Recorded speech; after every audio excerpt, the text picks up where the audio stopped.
ሰዎች እንደምን አላችሁ? እኔ አለው እግዚአብሔር ይመስገን ደህና ነኝ። ዛሬም በጠቃሚና በአዲስ ፕሮግራም በድጋሜ ተገናኝተናል። በዛሬው የጤና ፕሮግራማችን ላይ የምንመለከተው የአንጀት ጥገኛ ተዋሲያን ወይም ደግሞ በአንጀታችን ውስጥ ፓራሳይት ወይም ትላትሎች እንዳሉብን የሚያሳዩ አብዛኛው ሰው ችላ የሚላቸውን በርካታ ምልክቶችን በዚህ ቪዲዮ ላይ እነግራችኋለሁኝ ማለት ነው። ይህ የጤና ትምህርት ታዲያ ለበርካታ ሰዎችም እንዲደርስ ሁላችሁም በቅንነት ላይክ እና ሼር በማድረግ ሌሎችንም አስተምሩ አሳውቁላለሁኝ። ጥያቄያችሁን በኮመንት ላይ አስፍሩልኝ። በቀጥታ ወደ ጤና ትምህርታችን የማልፍ ይሆናል። የአንጀት ጥገኛ ተዋሲያን ወይም ደግሞ ፓራሳይቶች ስውር እናም ግራ የሚያጋቡ ምልክቶችን የሚያስከትሉና ሰዎችም ለዓመታት ችላ የሚሏቸው ናቸው። የአንጀት ጥገኛ ተዋሲያን ወይም ደግሞ ፓራሳይቶች እናም የአንጀት ትላትሎች ልዩነት አላቸው ወይንስ ደግሞ የላቸውም የሚለውን እስቲ በቅድሚያ ልንገራችሁ። አዎ፣ በሁለቱ መካከል መጠነኛ የሆነ ልዩነት አለ። ነገር ግን አብዛኛውን ጊዜ ሰዎች እንደ አንድ አይነት ነገር አድርገው ይጠቀሙባቸዋል። የመጀመሪያው ኢንተስቲናል ፓራሳይት ወይም ደግሞ የአንጀት ጥገኛ ተዋሲያን ምን ማለት መሰላችሁ? ይህ ጠቅላላ ስም ሲሆን በአንጀት ውስጥ ተጠግተው የሚኖሩ ማንኛውንም ተዋሲያንን ያጠቃልላል። ፓራሳይት የሚለው ቃል ሰፊ ሲሆን በሁለት ዋና ዋና ክፍሎችም ይከፈላል። የመጀመሪያው ፕሮቶዞዋ ነው።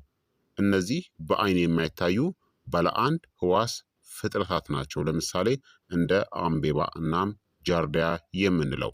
ሁለተኛው ደግሞ ወርምስ ነው፣ ትላትሎች የምንላቸው። እነዚህ ደግሞ በአይን ሊታዩ የሚችሉ ትሎች ናቸው ማለት ነው። ሁለተኛው ደግሞ ኢንተስቲናል ወርም ወይም ደግሞ የአንጀት ትላትሎች ማለት ይህ የፓራሳይት አንዱ ዝርያ ወይም ደግሞ ክፍል ነው።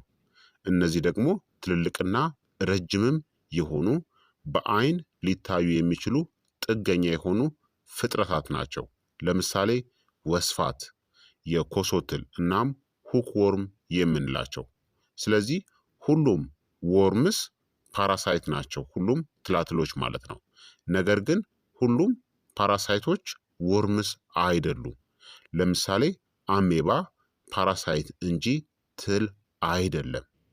ታዲያ የአንጀት ጥገኛ ተዋሲያን ወይም ደግሞ ፓራሳይት እንዳለብን የሚያሳዩ አብዛኛው ሰው ችላ የሚላቸው ምልክቶችን ልንገራችሁ።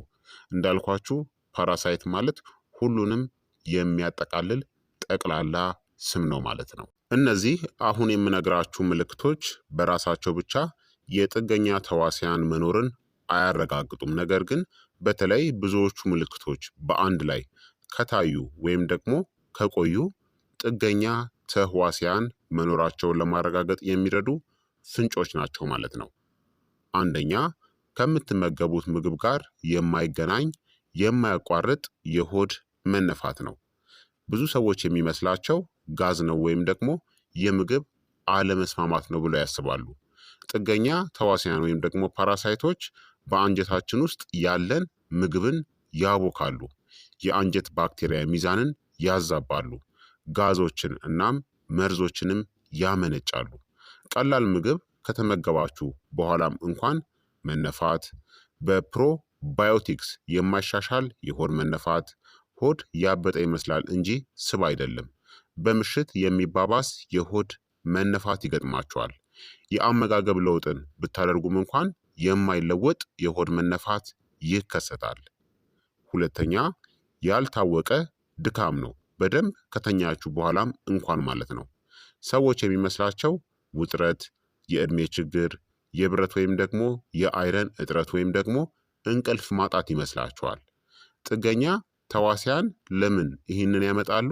ንጥረ ነገሮችን፣ ብረት ወይም ደግሞ አይረንን፣ ቫይታሚን ቢ12ን፣ ፕሮቲንን ከሰውነታችን ይሰርቃሉ። የሰውነት በሽታ መከላከል ስርዓት ሁልጊዜ ንቁ እንዲሆን ያደርጋሉ። ጉልበትን የሚያሟጥጡ መርዞችንም ይለቃሉ። ምልክቶቹም ስትነቁ ድካም መሰማት፣ በቀን አጋማሽ የጉልበት መቀነስ፣ ከባድ እንቅስቃሴ ሳታደርጉ የሚመጣ ድካም፣ ቡና ብዙም አይረዳችሁም። የጥገኛ ተዋሲያን ድካም ከእንቅልፍ ማጣት ይልቅ የከበደና የማያቋርጥ ስሜት አለው። ሶስተኛ የረሃብ ስሜት ወይም ደግሞ የምግብ ፍላጎት መጨመር ነው። በተለይ ለስኳር ያላችሁ ፍላጎት ይጨምራል። ሰዎች የሚመስላቸው ብዙ እየበላው ነው ወይም ብዙ እበላለሁ ብለው ያስባሉ። ጥገኛ ተዋሲያን በግሉኮስ እናም በካርቦሃይድሬትስ ይመገባሉ። የረሃብ ሆርሞኖችንም ሊቀይሩ ይችላሉ። ከተመገባችሁ ጥቂት ቆይታ በኋላ መራብ፣ ከፍተኛ የጣፋጭ ፍላጎት፣ ምግብ ሲዘገይ የመንቀጥቀጥ ወይም የመበሳጨት ስሜት እናም ብዙ እየበላችሁ ጤናማ የሆነ ክብደት አለመጨመር፣ በጭራሽ አለመርካት ወይም አለመጥገብ የጥገኛ ተዋሲያን የማስጠንቀቂያ ምልክት ሊሆን ይችላል። አራተኛ ያልታወቀ የክብደት መቀነስ ወይም ደግሞ ግትር የሆነ የክብደት መጨመር ነው። እንደ ጥገኛ ተዋሲያኑ አይነት እናም እንደ ሰውነት መከላከል ምላሽ ሁለቱንም ሊያስከትሉ ይችላሉ። ለክብደት መቀነስ ንጥረ ነገርን በመስረቅ በቂ ንጥረ ነገር አለመምጠጥና የማያቋርጥ የውስጥ ብግነት በመኖሩ አማካኝነት፣ ለክብደት መጨመር ደግሞ የሜታቦሊዝም መዝገም፣ የሆርሞን መዛባት፣ በአንጀት መቆጣት ምክንያት የሚመጣ የፈሳሽ መከማቸት አማካኝነት ክብደት ይጨምራል ማለት ነው። የአመጋገብ ወይም የኑሮ ዘይቤ ለውጥ ሳይኖር የሚመጣ የክብደት ለውጥ ይኖራል። አምስተኛ በፊንጢጣ አካባቢ ማሳከክ ነው፣ በተለይም በምሽት ላይ። ይህ ሰዎች ለመናገር የሚፈሩት ትልቅ የሆነ ምልክት ነው። ለምን ይከሰታል? አንዳንድ ጥገኛ ተዋሲያን እንደ ፒንዎርም ያሉ በምሽት እንቁላልን ይጥላሉ። ይህ ደግሞ ማሳከክን እናም መቆጣትን ያነሳሳል። በምሽት የፊንጢጣ ማሳከክ፣ የእንቅልፍ መረበሽ፣ በልጆች ላይ የሚባባስ ማሳከክ፣ የሚታይ የቆዳ በሽታ ሳይኖር መቧጠጥ ወይም ደግሞ ማሳከክ ይከሰታል። የሌሊት ማሳከክ ለአንዳንድ ጥገኛ ተዋሲያን በጣም የተለየ ምልክት ነው። ስድስተኛ ለሕክምና የማይበገሩ የቆዳ ችግሮች ነው። ብዙ ሰዎች የሚመስላቸው አለርጂ፣ ኤግዜማ፣ ውጥረትና የሆርሞን ችግር ይመስላቸዋል። ከጥገኛ ተዋሲያን ጋር ያለው ግንኙነት ወደ ደም የሚለቀቁ መርዞች፣ የሰውነት መከላከል ስርዓት ከልክ በላይ ምላሽ መስጠት፣ የቆዳ ጥገናን የሚጎዳ የንጥረ ነገር እጥረት ነው። የሚታዩ ምልክቶችም የማያቋርጥ ማሳከክ፣ ግልጽ ምክንያት የሌላቸው ሽፍታዎች፣ የሚመጡና የሚሄዱ አለርጂ መሰል ሽፍታዎች እናም የገረጣ ወይም የደበዘዘ ቆዳ ይታያል ማለት ነው። የቆዳ ችግሮችና የአንጀት ምልክቶች በአንድ ላይ ካለ የአንጀት መንስኤውን ጠርጥሩ። ምናልባትም ፓራሳይቶች ሊሆኑ ይችላሉ። ሰባተኛ የአእምሮ መደብዘዝ፣ ጭንቀት ወይም ደግሞ የባህሪ ለውጥ ነው። ይህ ብዙ ሰዎችን ያስደንቃል። የአንጀትናም የአእምሮ ግንኙነት መታወክ፣ መርዛማ ኬሚካሎች ወደ ደም ዝውውር መግባት፣ የንጥረ ነገር እጥረት በአእምሮ መልእክተኞች ኒውሮ ትራንስሚተር ላይ ተጽዕኖ በማሳደር አማካኝነት የሚከሰት ነው። ትኩረት የማድረግ ችግር፣ የጭጋግነት ስሜት፣ ያለ ግልጽ ምክንያት የሚመጣ አዲስ ጭንቀት፣ መበሳጨት ወይም ደግሞ የድብርት ስሜት ይከሰታል። የአእምሮ ምልክቶች ከመመገብ ችግሮች በኋላ የመጡ ከሆነ ትኩረትን መስጠት ያስፈልጋል። ስምንተኛ ደጋግሞ የሚመጣ የብረት እጥረት አኒሚያ ነው። ሰዎች የሚመስላቸው ደካማ አመጋገብ ወይም ደግሞ ከባድ የሆነ የወር አበባ ይመስላቸዋል። ጥገኛ ተዋሲያኖች አንዳንዶቹ በቀጥታ ደምን ይመገባሉ፣ ሌሎች ደግሞ ብረት እንዳይመጥ ይከለክላሉ። ተጨማሪ መድኃኒቶችን ብትወስዱም የሚቀጥል የብረት ወይም የአይረን ማነስ፣ የገረጣ ቆዳ መፍዘዝ፣ የትንፋሽ ማጠር፣ የቀዘቀዙ እጆችና እግሮች ይከሰታሉ። ተደጋጋሚ የደም ማነስ ሁልጊዜ ምርመራ ያስፈልገዋል። ዘጠነኛ የሚመጡና የሚሄዱ የምግብ መፈጨት ለውጦች ነው። ጥገኛ ተዋሲያን ብዙ ጊዜ የማይቀያየሩ ምልክቶችን ስለሚያሳዩ ሰዎችን ግራ ያጋባሉ።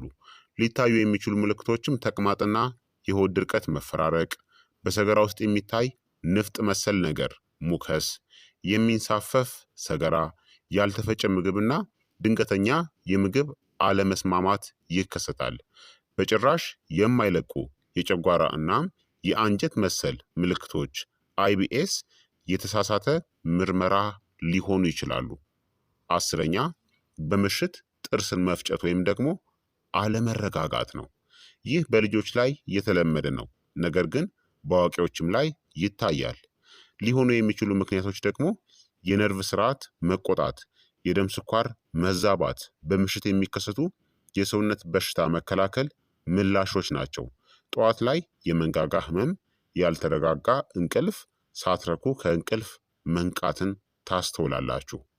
11ኛ ተደጋጋሚ ኢንፌክሽኖች ወይም ደግሞ ቁስል ቶሎ አለመዳን ነው። ጥገኛ ተዋሲያን ወይም ደግሞ ፓራሳይቶች በሽታ መከላከልን ያዳክማሉ።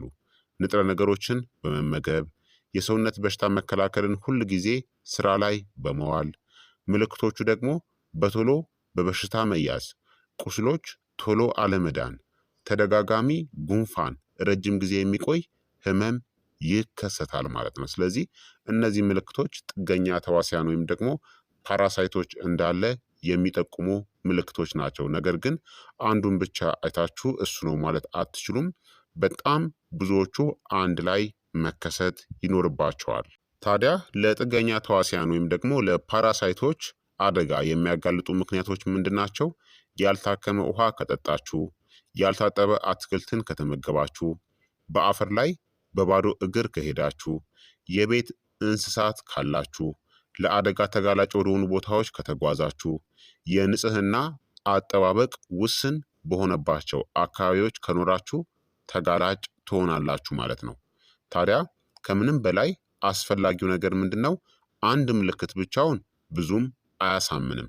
ነገር ግን ብዙ ምልክቶች አንድ ላይ ሲሆኑ በተለይም የምግብ መፈጨት ችግርና የቆዳ ችግር፣ የምግብ መፈጨት ችግርና ከፍተኛ የሆነ ድካም፣ የምግብ መፈጨት ችግርና የደም ማነስ፣ የምግብ መፈጨት ችግርና የአእምሮ መደብዘዝ ካለ ወይም ደግሞ አንድ ላይ ከገጠማችሁ ያኔ ጥገኛ ተዋሲያን መኖራቸውን መጠርጠር ይኖርባችኋል ማለት ነው።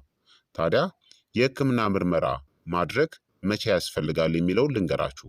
ምልክቶቹ ከ2 እስከ 3 ሳምንታት በላይ ከቆዩ፣ ያልታወቀ የደም ማነስ ወይም የክብደት መቀነስ ካለ፣ ከባድ የሆነ ተቅማጥ ካለ፣ ምልክቶቹ በልጆች ላይ ከታዩ፣ የጉዞ ተጋላጭነት ካለ፣ የሌሊት የፊንጢጣ ማሳከክ ካለ ምርመራን ማድረግ ያስፈልጋል ማለት ነው።